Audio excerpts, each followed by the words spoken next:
एक लाइफ है, प्रोफेशन नहीं है। That is why it is called a life less ordinary. ये नॉर्मल प्रोफेशन नहीं है जहां पर आपको मन किया कि आप स्विच करना चाहते हो कि आज मेरे को ये अच्छा नहीं लग रहा है तो मैं वो नहीं करूंगा।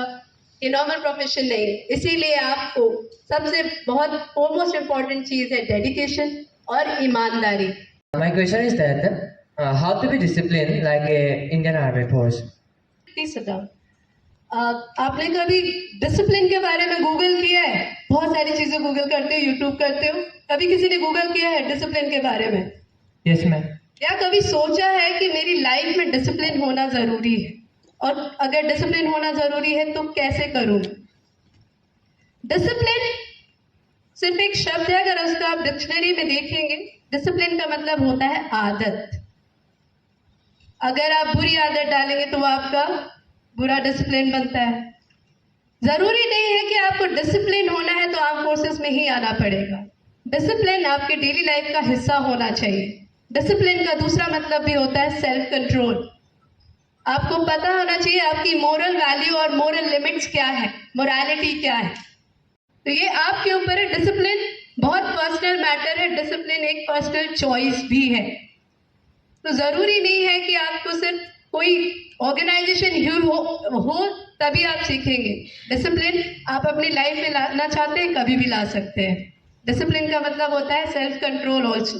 Now, dear students, be ready to charged up with inspiration as we have a live wire. Lance Naik Sandhya Bhatharia, posted with 51 Sub-Area Pro Unit, a graduate of chemistry, a resident of Indore, enrolled in December 2019 into the Corps of Military Police, is going to come on stage to deliver the next lecture.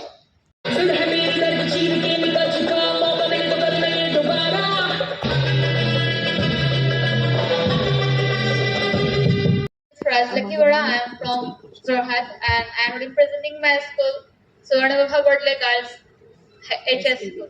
मैं आपको एक question पूछना चाहती हूँ कि आप जब 10 के दौरान आर्मी में भर्ती होने के लिए प्रिपरेशन कर रहे थे तो आपको क्या क्या आपको त्याग करना पड़ा इस फील्ड में जाने के लिए?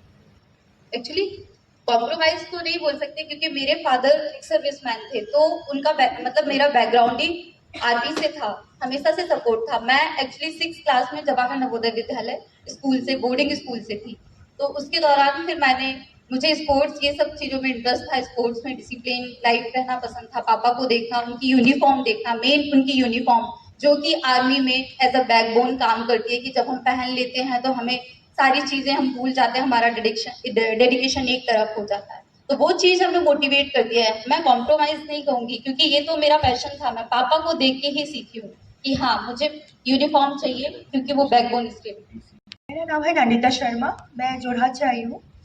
मैं अग्निवीर स्कीम के बारे में बता सकती है आप, और 10+2 वाले बच्चे के पास क्या क्या ऑप्शन है आर्मी में जाने के लिए, और उसमें लड़का और लड़की दोनों में क्या क्या प्रावधान है, और उन लोगों को कैसे कैसे आगे हम मोटिवेट कर सकते हैं, क्या बता सकती हूँ उसको? 10+2 का मैम जैसे नेहा मैम ने बताया एनडीए का ऑप्शन होता है। 10+12 के बाद हम एनडीए का फॉर्म अप्लाई करते हैं और उसमें एसएसबी इंटरव्यू होता है 5 डेज का, वो पूरा क्रॉस करके फिर उसके बाद हमारा सिलेक्शन प्रोसेस होता है। और अग्निवीर स्कीम की बात है तो अग्निवीर स्कीम का 4 ईयर का टर्नओवर है, जो कि उसमें ऐसा है कि पहले सिलेक्ट होगा, नॉर्मल सिलेक्शन होता है जैसे हमारा भी होता था। मेरा 2019 का बैच है जो कि मैं परमानेंट हूँ, और अभी जो अग्निवीर स्कीम है उसमें 4 ईयर का टर्नओवर है। सिलेक्शन वैसे सेम रहेगी, बट आफ्टर 4 ईयर 100% लोग जो सिलेक्ट हुए हैं उनमें 25% फिर से सिलेक्ट होंगे और 25% को रखा जाएगा। बाकी लोगों को रिटर्न या सारे क्राइटेरिया को फुलफिल करते हुए और उन्हें बेनिफिट्स के साथ उन्हें रिजर्वेशन के थ्रू उनको सिविल में अप्लाई करने के लिए मौका दिया जाएगा। UPSC, service entry, others and non UPSC. UPSC में ऑलरेडी बता दिया गया था आपको कि कंबाइंड डिफेंस सर्विसेज एग्जामिनेशन लिखना होता है। उस एग्जामिनेशन के बाद आपकी एसएसबी की इंटरव्यू होती है 5 दिन की, जिसमें आपको स्टेजेस भी बताया गया था। उसके अलावा नॉन यूपीएससी देखा जाए जहां पे 12th में आपने मैथ्स, फिजिक्स, केमिस्ट्री पढ़ा है, और फिर उसके बाद TES entry, technical entry scheme, इसके थ्रू आप फौज ज्वाइन कर सकते हैं। सर्विस एंट्री, आप एक बार एनरोल होके फौज के अंदर एज अ जवान और एज अ सोल्जर आ चुके हैं, गर्ल सोल्जर आ चुके हैं, तो तब सर्विस एंट्री जो कि आपके ACC एंट्री के थ्रू ऑफिसर बनने के लिए, एंड अदर्स में अगर आप कोई टेक्निकल मेडिकल साइड से हैं, नर्सिंग किया है या फिर डेंटल में कोई पढ़ाई किया है, तो उन चीज़ों के लिए ज्वाइन करने के लिए एज एन ऑफिसर, ये स्लाइड है, इसको ध्यान से देखें। इसी से आपका जितना भी अभी तक डाउट्स हैं वो क्लियर हो जाएगा। तो आर्म फोर्सेस के अंदर एज एन ऑफिसर आने के लिए, बनने के लिए ये 4 एंट्रीज हैं। Understood? Okay, let's give a big round of applause for lance Naik Sandhya. Our next speaker, Lieutenant Colonel Kartikeya Kukreti, Sena Medal. The officer was commissioned into the Rajput Regiment, into the Indian Army in 2001. The officer is a 3rd generation officer, an alumnus of Military School Ajmer and Bangalore, and Indian Military Academy, Dehradun. The officer had conducted a successful operation which resulted in elimination of hardcore terrorists 4. For this act of bravery, he was awarded Sena Medal in 2009. बताओ, सुनाई नहीं दे रहा है, जोर से।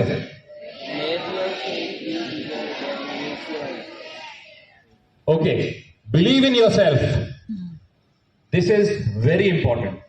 अगर आप अपने ऊपर बिलीव नहीं करोगे तो कोई और करेगा आपके ऊपर? कोई नहीं करेगा। अगर आप अपने ऊपर बिलीव करते हो तो आपका सेल्फ कॉन्फिडेंस, आपका सेल्फ एस्टीम हमेशा हाई रहेगा। और बिलीव कैसे आएगा?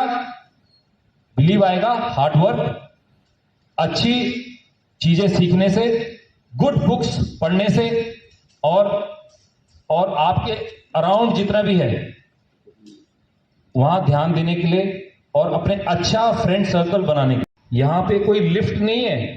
अगर 25 माले पे जाना है तो स्टेयर्स लेना पड़ेगा, हार्ड वर्क करना पड़ेगा। But at the same time I will add here that you have to be a smart worker. You have to work hard. You don't have to work hard like a donkey, है ना? वो गधा भी काम करता है ना। काम किसकी तरह करना है? घोड़े की तरह। बेटा, you are the author of your life. If you take charge, अगर आप डिसाइड करो कि नहीं मुझे लाइफ में आगे बढ़ना है, चाहे सिचुएशन कैसी भी हो, you have to write your own book. This is very important. क्या है, हम ना गॉड को भूल जाते हैं। गॉड को तब कब याद करते हैं? जब मुश्किलें हमारे ऊपर पड़ती हैं, है ना? जब कुछ हो जाता है तब हम बोलते हैं oh God save me. But you should always have faith in your God. You should always trust his design. भगवान ने ऐसा बनाया हुआ है कि आपको गलत नहीं जाने देंगे। Respect your parents, because अगर आज आप यहाँ पे हैं इस दुनिया में तो ये आपके पेरेंट्स की वजह से। They are the one जिन्होंने आपको इतना दिल से लगा के इतना आपको पाला है, आप लोगों को एजुकेशन दे रहे हैं, तो उनको कभी उनके ऊपर गुस्सा नहीं करना है। Read books and make it an habit. Every day I try to read 20 pages and I sleep. क्यों पढ़ना चाहिए? Because आप जितना पढ़ोगे बेटा आपका उतना नॉलेज बढ़। তাৰপিছতে হ'ল ফটো ছেশ্যন। ইমান যে সুন্দৰ সুন্দৰ অভিজ্ঞতা গোটাই আমাৰ ছাত্ৰীসকল উপকৃত হ'ল, তাকে আপোনালোকৰ সৈতে ভগাই লৈছোঁ। এতিয়া আমি ক'লৈ গৈ আছোঁ চাওকচোন। কেনেকুৱা লাগিলে? কিমান ভাল লাগিলে? এতিয়া কিন্তু কোনোবাই বাছ লেতেৰা কৰিলে চাবা। একদম ইমান ধুনীয়া চাফা জেগাৰ পৰা আনিছোঁ তোমালোকক।